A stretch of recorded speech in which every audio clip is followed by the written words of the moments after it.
Imam At-Tirmidzi. Walin Nasa'i, riwayat Imam Nasa'i, fakulu makanlah, wa at'imu dan berilah makan, waddakhiru dan simpanlah, ma badalakum terserah kalian, yaitu tidak harus 3 hari. Hadis ini menunjukkan bahwa diperbolehkan menyimpan daging kurban Idul Adha sampai batas waktu yang tidak ditentukan. Jadi tidak ada batas waktu untuk penyimpanan daging kurban Idul Adha. Adapun dulu di awal Islam pernah dibatasi oleh Nabi Shallallahu Alaihi Wasallam itu gara-gara waktu itu sedang terjadi paceklik atau kekurangan pangan, ya, sehingga banyak orang yang membutuhkan kepada makanan, sehingga orang-orang yang kaya yang mampu berkorban hendaklah dia berbagi kepada orang-orang yang tidak kaya yang mereka membutuhkan daging korban mereka. Karena itu Rasulullah Shallallahu Alaihi Wasallam pada tahun tersebut membatasi hanya boleh menyimpan sampai 3 hari. Nah, setelah itu hukumnya diubah oleh Nabi Shallallahu Alaihi Wasallam, diperbolehkan lagi menyimpan sampai tidak ada batas waktu yang ditentukan. Dari sini para ulama membuat satu kaidah, al-hukmu yaduru ma'a illatihi. Hukum itu berputar bersama sebabnya. Artinya ketika ada sebab kelaparan, maka Nabi Shallallahu Alaihi Wasallam buat hukum menyimpan kurban hanya boleh 3 hari. Ketika sudah tidak ada sebab tersebut, maka beliau sudah tidak membatasi 3 hari lagi, ya. Dan ini hukum masih berlaku apabila nanti suatu saat terjadi bahwasanya banyak kelaparan melanda manusia, ya, maka orang-orang yang berkorban dibatasi lagi menyimpannya sampai 3 hari saja, tidak boleh lebih, ya. Jadi hadis ini tidak mansukh secara total, tetapi mansukh atau dihapus hukumnya ketika kondisinya sudah normal seperti sekarang ini. Kemudian dari hadis ini Imam Ibnu Hazm mengambil kesimpulan bahwa cara membagi daging kurban sepertiga bagian, yaitu sepertiga yang pertama untuk dimakan, sepertiga berikutnya untuk disimpan, sepertiga berikutnya untuk diberi makan, ya. Karena di sini Nabi sebutkan kulu, makanlah, ini sepertiganya, at'imu, berilah makan, ini sepertiga yang lain, iddakhiru, simpanlah. Nah, berarti pemilik daging kurban dia mendapatkan 2/3 daging kurban. Tapi sudah saya jelaskan kemarin bahwa pemahaman seperti ini kurang bagus. Kenapa? Karena tidak sesuai dengan prakteknya Rasulullah Shallallahu Alaihi Wasallam. Prakteknya Rasul Shallallahu Alaihi Wasallam, beliau hanya mengambil sepertiga daging kurban, sehingga para ulama mengatakan paling utama tidak mengambil lebih dari sepertiga. Ya, meskipun boleh mengambil lebih dari sepertiga, tetapi itu tidak utama. Ya, khilaful aula, menyelisih yang lebih utama. Kemudian dari kalimat ini, fakulu ma badalakum, makanlah terserah kalian. Ini juga secara umum, dalil umumnya menunjukkan bahwa makan itu memang tidak dibatasi, ya. Jadi dari daging kurban ini berapa yang dimakan tidak dibatasi oleh Nabi Shallallahu Alaihi Wasallam, tetapi tidak boleh dimakan semuanya. Wajib ada sebagian yang disedekahkan karena perintah at'imu, ya, berilah makan, ini hukumnya adalah wajib sebagaimana dijelaskan dalam mazhab Syafi'i rahimahumullahu taala. Wallahu a'lam bissawab. Kita lanjutkan hadis berikutnya, al-haditsus salasun, hadis 30.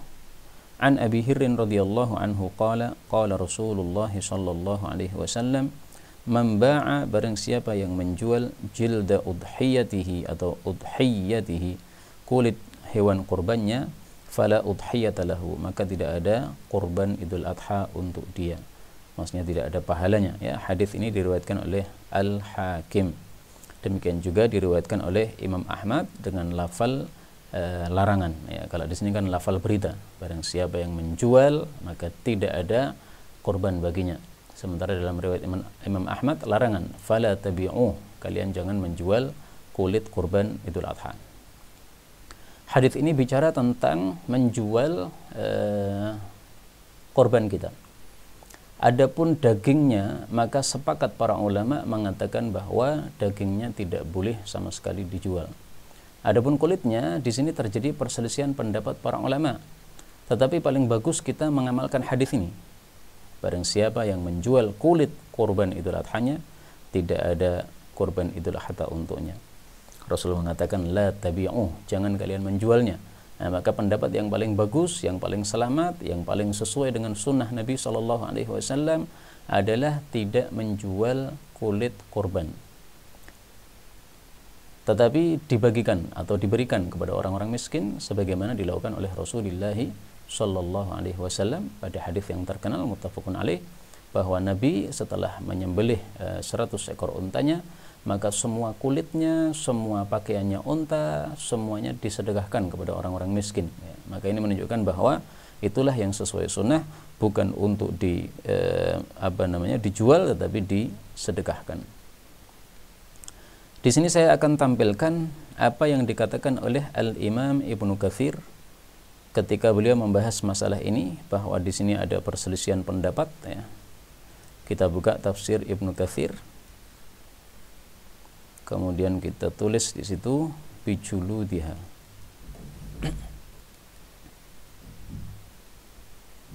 Nah, Ibnu Katsir di sini menampilkan riwayat Imam Ahmad, kulu wa tasaddaqu, silahkan makan, silahkan sedekah, wastamta'u bijuludiha, manfaatkanlah kulitnya.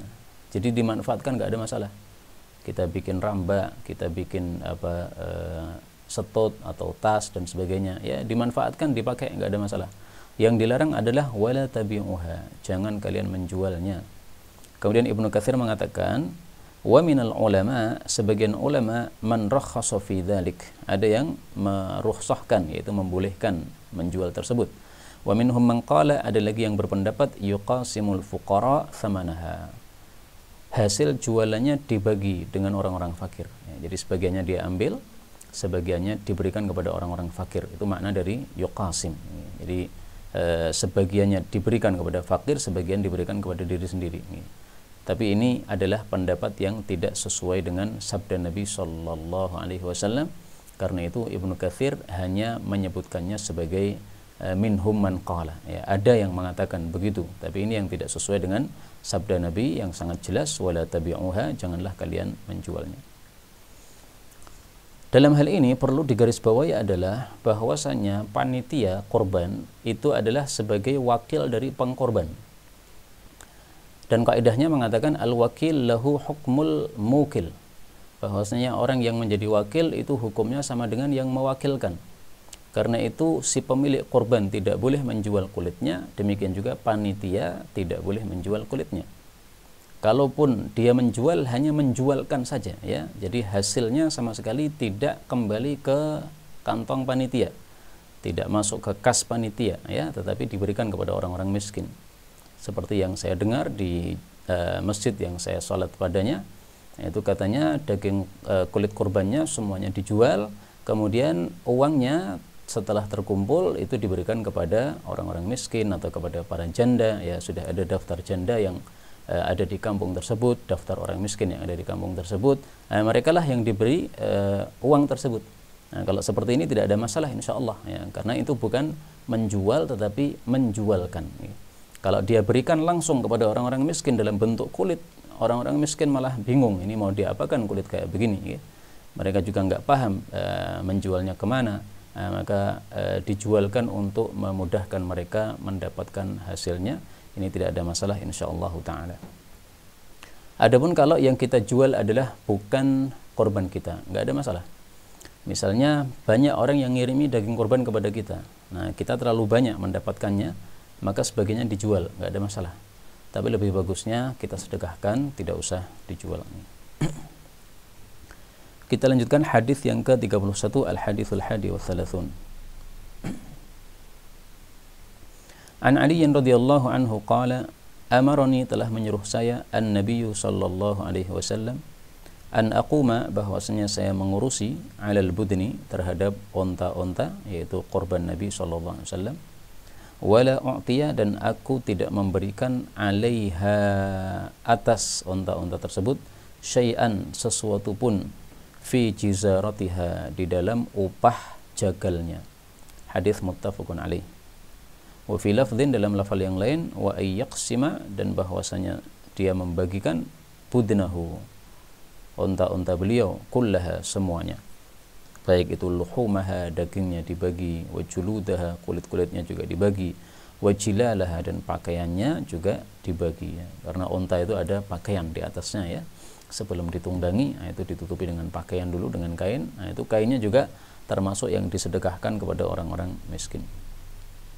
Nah, hadis ini menunjukkan kepada kita bagaimana sunnahnya terhadap kulit korban maupun juga perlengkapan yang ada pada korban tersebut. Semuanya disedekahkan. Tidak ada yang dijual sama sekali.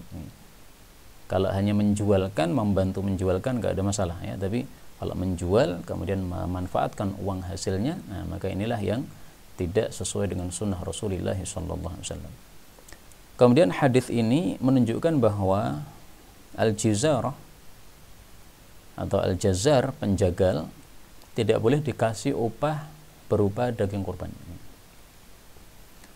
Dan ini menunjukkan bahwa daging kurban tidak boleh dijual ya, karena kalau diberi upah itu berarti ada nilai jualnya di situ. Nah, sehingga tidak diperbolehkan untuk dijual, tidak boleh juga diberikan sebagai upah kepada penjagal.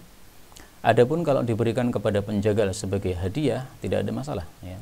Jadi yang dilarang di sini adalah fi jizaratiha, sebagai upah dalam untuk penjagalannya. Tapi kalau sebagai hadiah nggak ada masalah. Misalnya sudah disepakati ya, penjagal itu mendapatkan hak misalnya 500.000 untuk satu ekornya misalnya. 500.000 sudah dibayar. Setelah itu dia pulang nih. Nah, kemudian kita kirimi ke rumahnya daging kurban atau kita kirimi kepala kurban, tidak ada masalah. Tapi kalau ditetapkan sebelumnya engkau mendapatkan 500.000 plus kepala, nah ini tidak boleh, karena berarti ini sebagai akadnya sebagai pembayaran. Karena itu kata Imam Baghawi di dalam kitab Syarhus Sunnah, beliau mengatakan wa hadza idza a'tahu ala ma'nal ujrah. Yang dilarang ini kalau dia memberikan dalam bentuk sebagai upah. Fa amma yatasaddaq alaihi bi syai' minhu. Adapun kalau sebagai sedekah, fala ba'sa bihi, maka tidak ada masalah.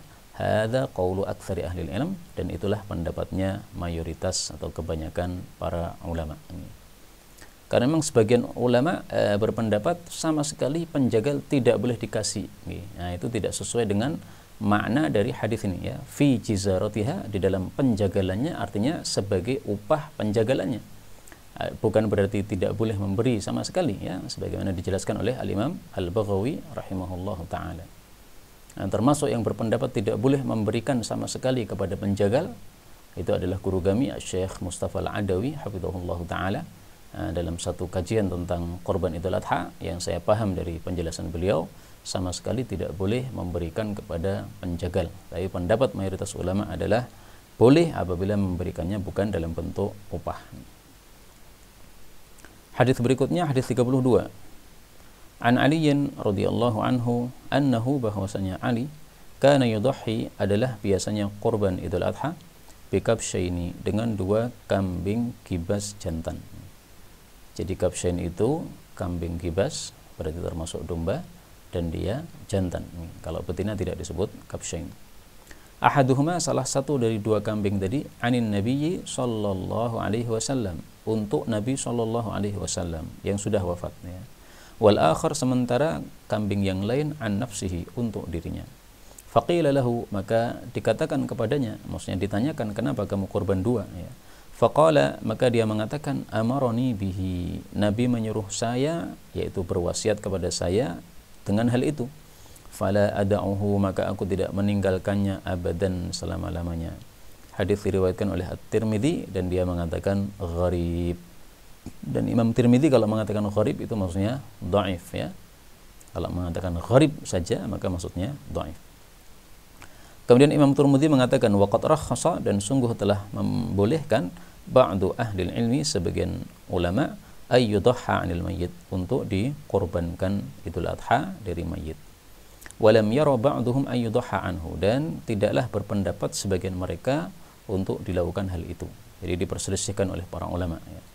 Wa qala Ibnu Mubarak berpendapat, ahabbu ilayya, lebih saya sukai, ay yutasaddaqa anhu, untuk disedekahkan dari mayit. Wala yudhha anhu, dan tidaklah dikorbankan untuk si mayit. Wa in dhahha, dan apabila berkorban juga untuk si mayit, fala ya'kulu minha syai'a, maka jangan memakan sedikit pun darinya. Wa yatasaddaqu biha kulliha, dan dia bersedekah dengannya seluruhnya. Nah, di sini dalam buku yang berbahasa Arab, ini hadis sudah saya tampilkan. Adapun dalam buku yang terjemah yang dibagikan kepada antum, ini belum ada hadisnya ya. Nah, maka ini bisa difoto hadis ini ya, supaya dipelajari ya. Jadi ringkasnya di sini ada perselisihan pendapat di antara para ulama. Pendapat pertama mengatakan rakhasa, ya boleh kurban untuk mayit. Tetapi pendapat pertama ini menurut mazhab Syafi'i ini dengan syarat kalau mayitnya berwasiat ya. Jadi kalau mayitnya tidak berwasiat maka tidak bisa kurban untuk mayit. Karena di sini ada kalimat amaroni bihi. Nabi memerintahkan saya untuk berkorban untuk beliau. Nah, ini berarti wasiat ya. Nanti kalau saya mati maka kamu korbankan untuk saya. Maka diambil dari warisannya sebagian harta untuk bisa melaksanakan korban Idul Adha ini untuk dia setiap tahunnya. Dan itu setiap tahun ya, tidak hanya satu kali. Kalau dia mengatakan korbankan saya untuk saya pada waktu pada korban Idul Adha, maka itu maksudnya adalah setiap tahun dikorbankan untuknya. Nah, sebagian ulama yang lain berpendapat lam yara ya, tidak bisa dilakukan. Karena hadis ini derajatnya dhaif sebagaimana kata Imam Tirmidzi tadi, gharib ya. Dan hadis dhaif tidak bisa dijadikan sebagai hujjah. Dan inilah pendapat ulama Malikiyah, tidak bisa kurban untuk mayit. Atau lebih tepatnya makruh ya. Pendapat Malikiyah adalah apa? Makruh.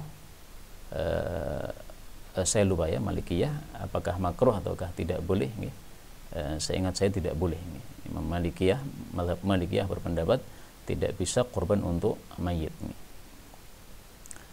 Kemudian Ibnu Mubarak ini pendapatnya bagus sekali ya, memberikan solusi karena ada dua pendapat tadi, maka beliau kasih solusi tengah-tengah.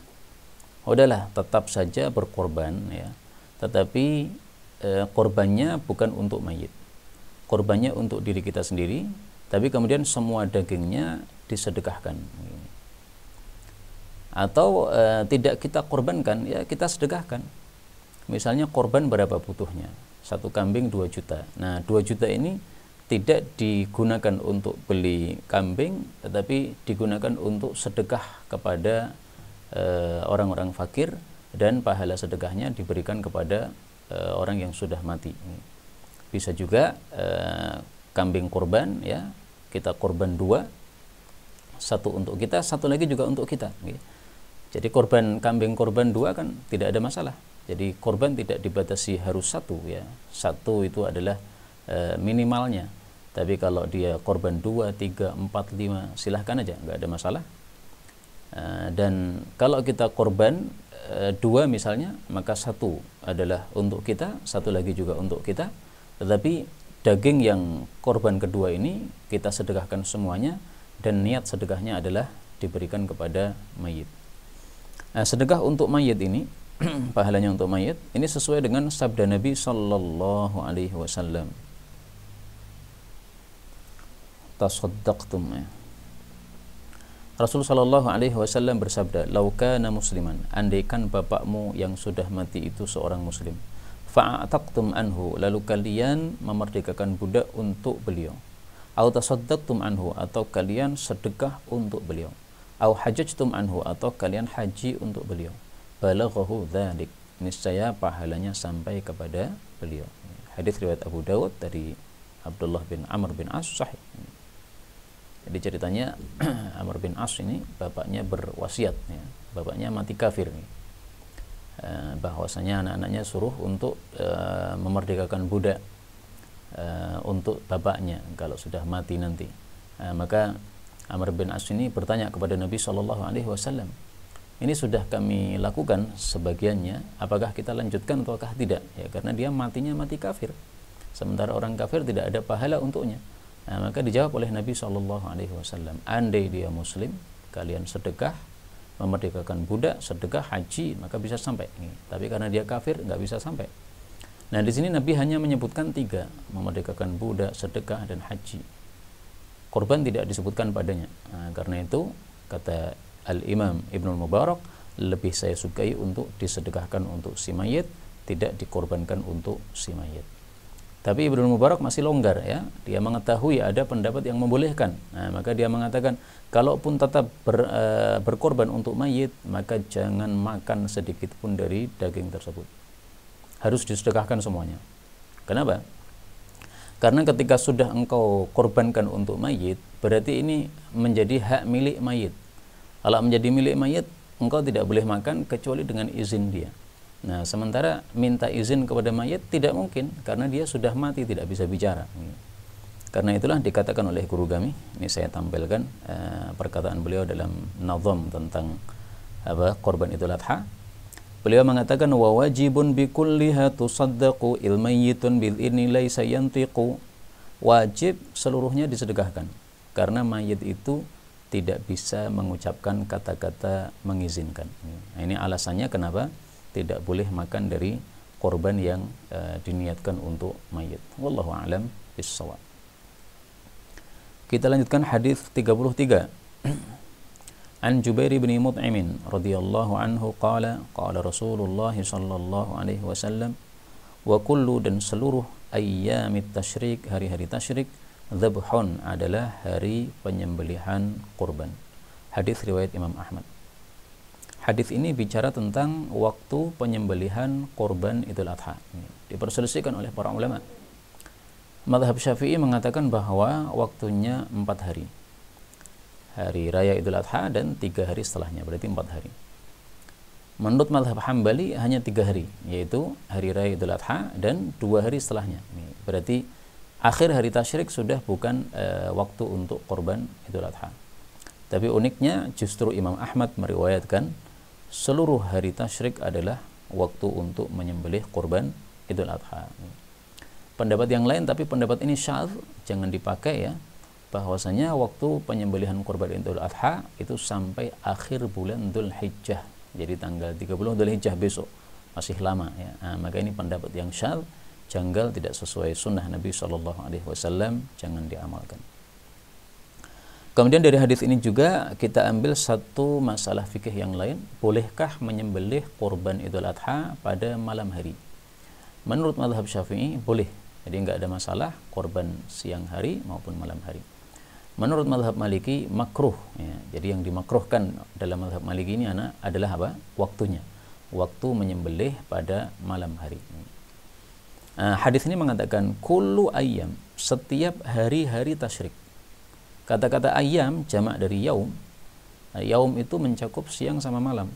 Karena itu menyembelih pada siang hari atau malam hari tidak ada masalah ya, tidak makruh karena diizinkan oleh Nabi sallallahu alaihi wasallam. Meskipun tetap lebih utama siang hari.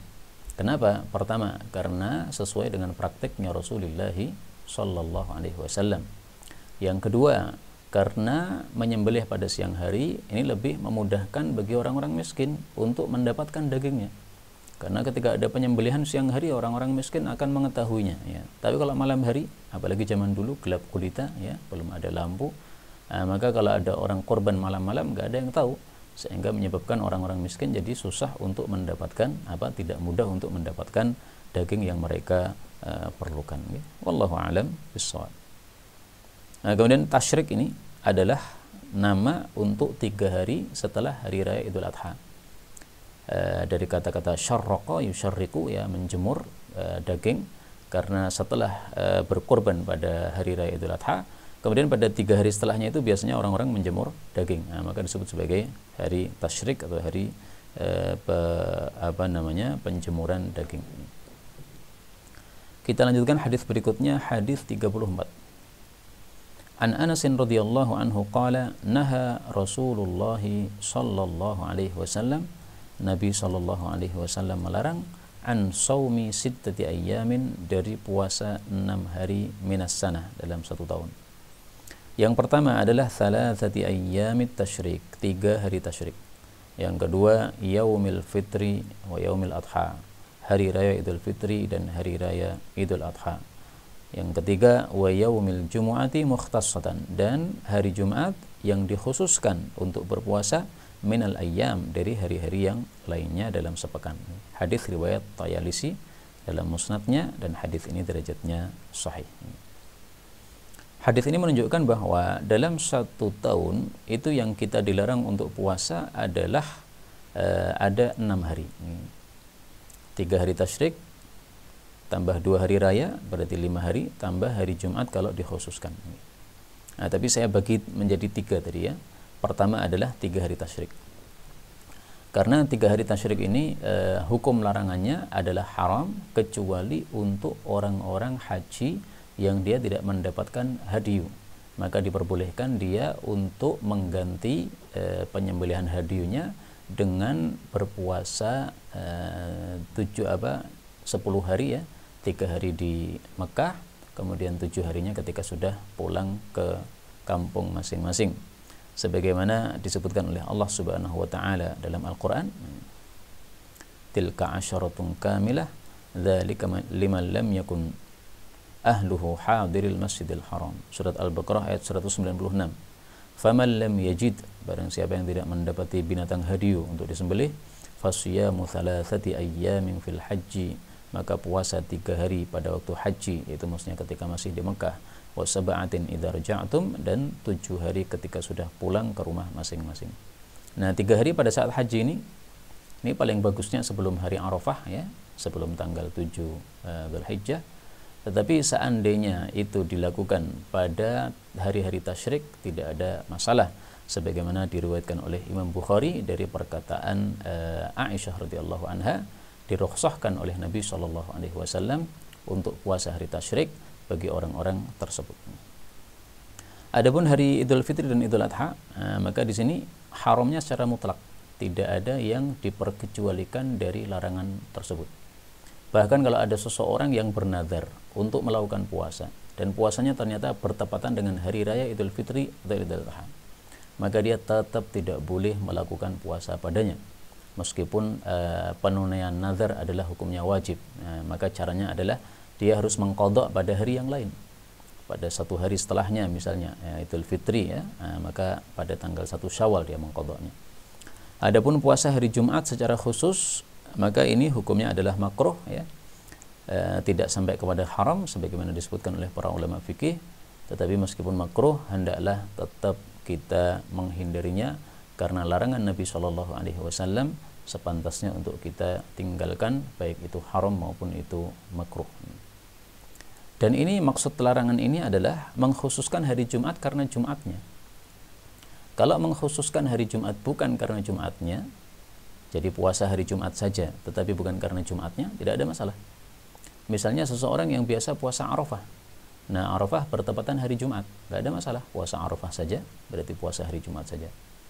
Kalau dia ditanya kenapa kamu puasa hari ini, dia tidak mengatakan karena ini hari Jumat ya, tapi karena ini hari Arafah. Nah berarti dia tidak mengkhususkan hari Jumat, tapi dia mengkhususkan hari Arafah untuk puasa, ini nggak ada masalah. Atau misalnya seseorang yang dia punya utang puasa Ramadan dan dia tidak mampu untuk melunasinya kecuali hari Jumat. Kenapa? Dia kerja dalam 1 pekan ya, dan kerjanya kerja keras, tidak bisa untuk puasa. Nah, hari Jumat dia libur dari bekerja, dia menggantinya setiap hari Jumat, tidak ada masalah. Ini bukan termasuk yang dilarang oleh Nabi SAW, karena dia tidak mengkhususkan hari Jumat karena Jumatnya, tapi dia mengkhususkan hari Jumat karena sebab yang lain. Wallahu a'lam. Adapun Tayalisi ini jarang dibahas ya, maka saya perlu jelaskan bahwa beliau adalah penulis kitab Musnad Tayalisi, dan beliau adalah gurunya Imam Ahmad. Imam Ahmad juga penulis kitab Musnad Ahmad. Imam Tayalisi ini terkenal beliau punya guru sampai 1000 guru ya. Nah, maka paling bagus kita dalam mencari ilmu ini, guru diperbanyak, itu adalah sunnahnya para ulama salaf kita dalam mencari ilmu.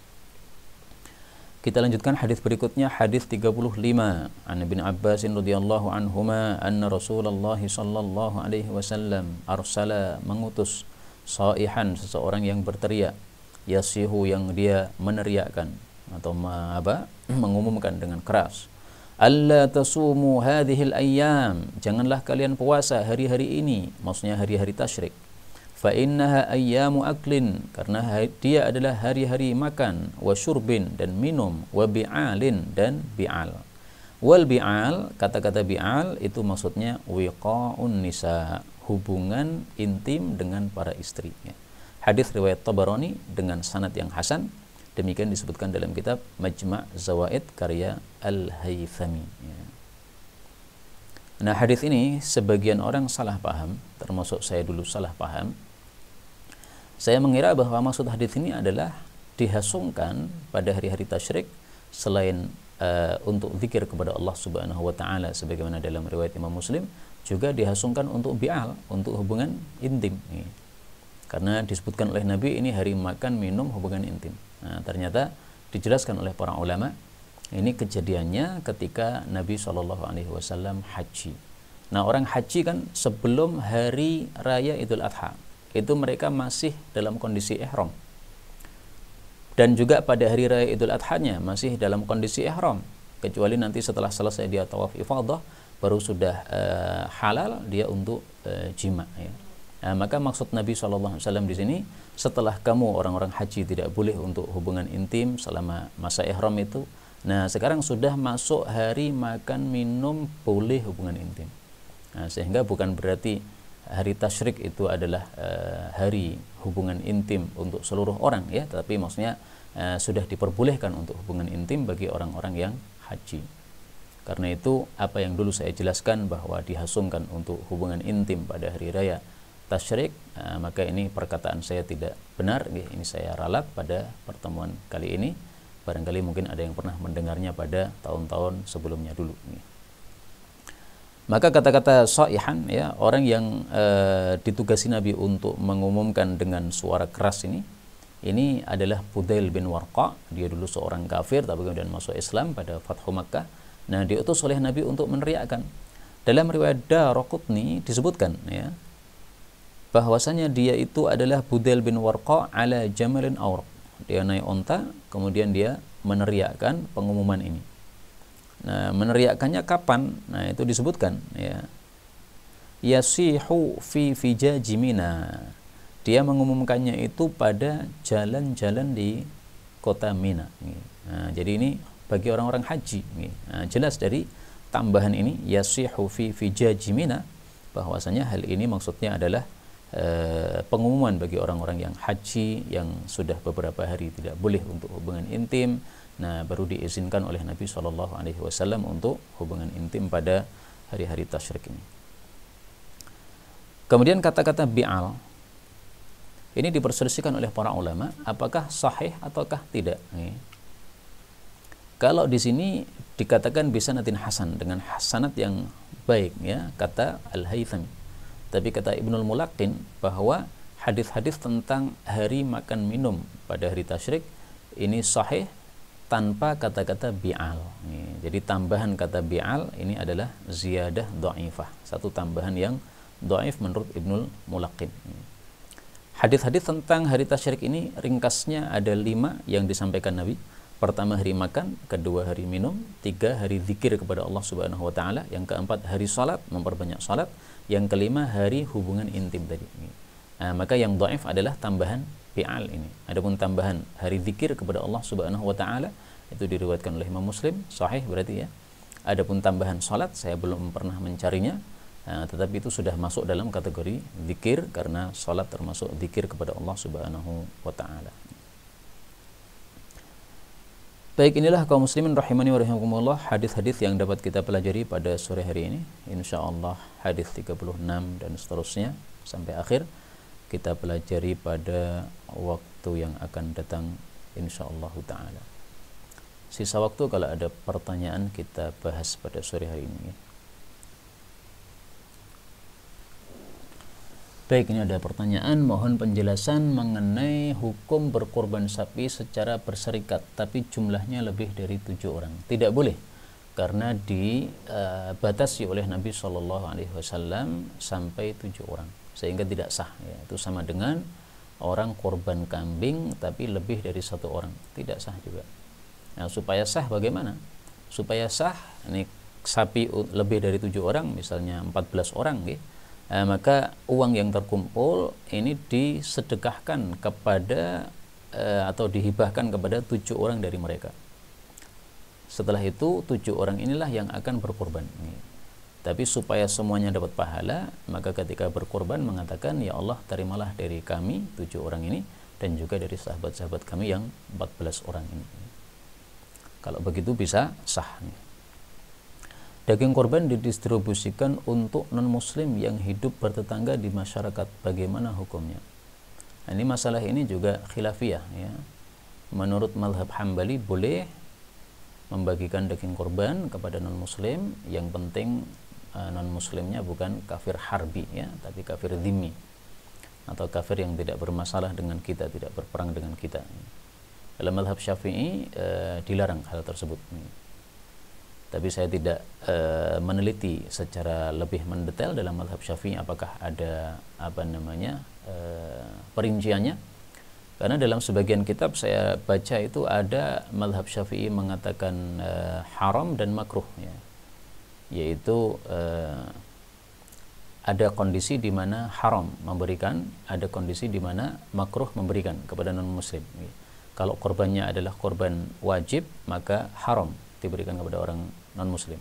Kalau korbannya korban sunnah seperti misalnya aqiqah, seperti misalnya korban Idul Adha, maka hanya makruh saja diberikan kepada non muslim. Adapun mazhab Maliki mereka mengatakan makruh diberikan kepada non muslim. Maka kalau kita ingin selamat ya diberikan saja kepada orang-orang muslim. Kalau sudah cukup baru non muslim itu nomor 2. Jadi fokuskan kepada orang-orang muslim dulu. Kalau orang-orang muslim sudah cukup, baru kepada apa? Non muslim, karena mereka memberikan kepada mereka ini masih khilaf di antara para ulama apakah boleh ataukah haram ataukah makruh. Wallahu a'lam bissawab. Dalam 2 keadaan berikut akikah atau kurban yang didahulukan. Pertama, jika hari ke-7 kelahiran sang bayi bertepatan dengan hari kurban. Kedua, jika sang anak belum diakikahi sampai lewat hari ke-7 atau lewat beberapa bulan, bahkan ada yang beberapa tahun, karena beberapa sebab. Kalau datang waktu, jadi ringkasnya gini, diperselisihkan oleh para ulama apakah akikah dengan kurban itu bisa digabungkan. Sebagian ulama berpendapat bisa digabungkan, tapi pendapat yang dipilih oleh guru kami Syekh Mustafa Al-Adawi, tidak bisa digabungkan antara akikah dengan korban, karena dua-duanya adalah ibadah yang berdiri sendiri-sendiri. Korban Idul Adha sebabnya karena Idul Adha, akikah sebabnya karena kelahiran bayi. Sehingga karena sebabnya adalah berbeda, sehingga ini 2 ibadah yang berbeda, tidak bisa digabungkan. Kalau kita ikuti pendapat pertama, ya berarti kita niatnya 2, korban Idul Adha plus akikah. Kalau kita ikuti pendapat yang kedua dan kita tidak mampu korban 2 karena uangnya cukup untuk salah satunya saja, maka lebih diutamakan yang akikah, karena akikah hanya terjadi pada hari ke-7 saja, sementara korban Idul Adha bisa berulang setiap tahunnya. Maka yang akikah inilah yang didahulukan. Adapun dalam kondisi kedua, kasus yang kedua ini ya, didahulukan yang korban dulu karena bertepatan pada hari tersebut. Berarti yang utama adalah untuk diamalkan adalah amalan yang dikhususkan pada hari tersebut. Apa amalan yang dikhususkan pada hari raya Idul Adha? Korban Idul Adha. Maka jangan lakukan yang lain-lain. Fokuskan kepada amalan yang dikhususkan oleh Allah Subhanahu wa taala. Kalau sudah amalan tersebut dilakukan, baru amalan-amalan yang lain yang dilakukan. Kecuali kondisi yang tadi ya, bertepatan dengan hari akikah. Kemudian niatnya berkorban tetapi dialihkan dibelikan sembako untuk disumbangkan kepada yang lebih membutuhkan. Bagaimana Ustaz nilainya? Tetap korban atau jadinya sedekah? Ya nilainya sedekah, bukan korban ya, dan lebih utama korban. Karena kaidahnya ulama adalah amalan yang paling utama dalam setiap waktu adalah amalan yang dikhususkan pada waktu tersebut. Amalan yang paling utama pada bulan Ramadan, puasa Ramadan. Amalan yang paling utama pada malam hari, salat tahajud. Amalan yang paling utama pada hari raya Idul Adha adalah korban Idul Adha ya. Jadi jangan dibelikan sembako ya. Kalau mau memberikan sembako kepada orang-orang miskin, yaitu dari uang yang lain saja ya. Setelah selesai korban, maka sisa uang yang lainnya untuk sembako tersebut. Jika kita sudah menyiapkan hewan kurban, misalkan kambing betina karena tidak mampu yang jantan, dan hewan itu bunting, kemudian menjelang hari penyembelihan kambing itu melahirkan, bagaimana status anak kambing kurban kita itu? Nah, di sini para ulama memang berselisih pendapat, tapi pendapat yang bagus adalah pendapat yang mengatakan at-tabi'u tabi'un. Yang mengikuti itu hukumnya mengikuti. Karena kita sudah meniatkan kambing kurban ini misalnya untuk kurban, nah, maka berarti anak yang di dalamnya hukumnya mengikuti. Nah, sehingga kalau dia terlahirkan, maka kita sembelih juga. Kita sembelih juga, kemudian disamakan distribusinya dengan hewan kurban. Boleh juga mengikuti pendapat yang lain ya, bahwa hewan ini karena tidak diniatkan untuk korban, yang diniatkan korban adalah yang induknya, maka ini diberikan kepada orang miskin. Diberikan kepada orang miskin, kemudian nanti orang miskin merawatnya, dan dia terserah dia mau digunakan untuk apa. Jadi jangan ditarik lagi untuk diri kita, karena sudah kita serahkan atau kita persembahkan kepada Allah Subhanahu wa Ta'ala. Baik, kemudian saya diamanai beli 2 ekor sapi, satu 25 juta, kemudian satu lagi 18.500.000. Sedangkan dalam pembelian sapi satu dapat harga 25.500.000, sedang sapi kedua dapat harga 16.500.000. Apakah boleh kelebihan uang sapi kedua itu disodakohkan ke sapi pertama yang kurang 500.000 dengan mengkonfirmasi kedua belah pihak? Enggak ada masalah, karena uang itu adalah hak masing-masing orang yang mengeluarkan. Jadi kelompok A sudah keluarkan duit 25 juta, itu uang milik mereka. Uang yang sebelahnya lagi mengeluarkan duit misalnya 15 juta, itu uang hak mereka. Jangan dipindah-pindahkan hak orang lain kepada orang lain kecuali dengan izin dari pemiliknya. Selama hari tasyrik setiap selesai sholat 5 waktu apa harus bertakbir maksudnya ya, bertakbir juga.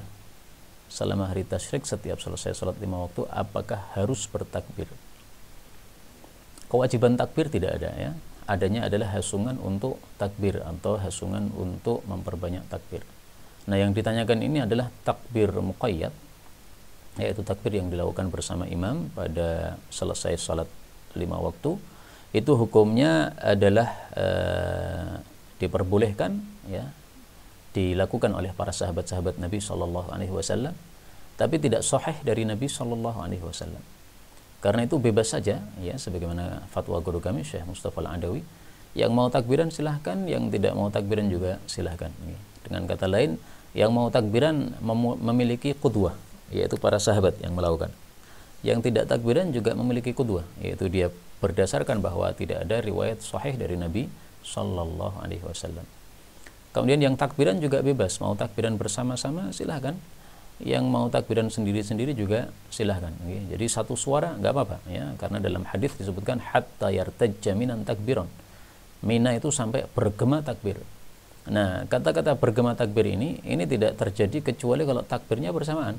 Kalau takbir sendiri-sendiri ya tidak bergema takbir ya, tapi bergema apa? Suara bising ya. Karena suaranya nggak jelas, satunya sedang Allahu, satunya sudah akbar, enggak, kalimatnya jadi enggak bergema begitu, enggak bergema takbir. Kalau saya pribadi lebih suka untuk takbiran sendiri ya, jadi tidak satu suara dengan imam, karena biasanya kalau dengan imam itu pakai nada Jawa itu yang takbirannya sudah kita tahu ya, jadi lama sekali, enggak selesai-selesai. Tapi kalau saya takbiran sendiri dengan takbir biasa, Allahu Akbar, Allahu Akbar, Allahu Akbar kabira walillahil hamdu. Ini segera selesai, saya sudah dapat 33, para jamaah yang lain baru dapat 10 kali. Nah, maka lebih banyak insya Allah pahala yang didapatkan orang yang takbirannya lebih banyak. Wallahu a'lam bishawab. Inilah yang dapat kita bicarakan pada sore hari ini. Benarnya dari Allah, dan apabila ada salahnya fa astaghfirullahal azim li wa lakum. Subhanakallahumma rabbana bihamdika asyhadu an la ilaha illa anta astaghfiruka wa atubu ilaik.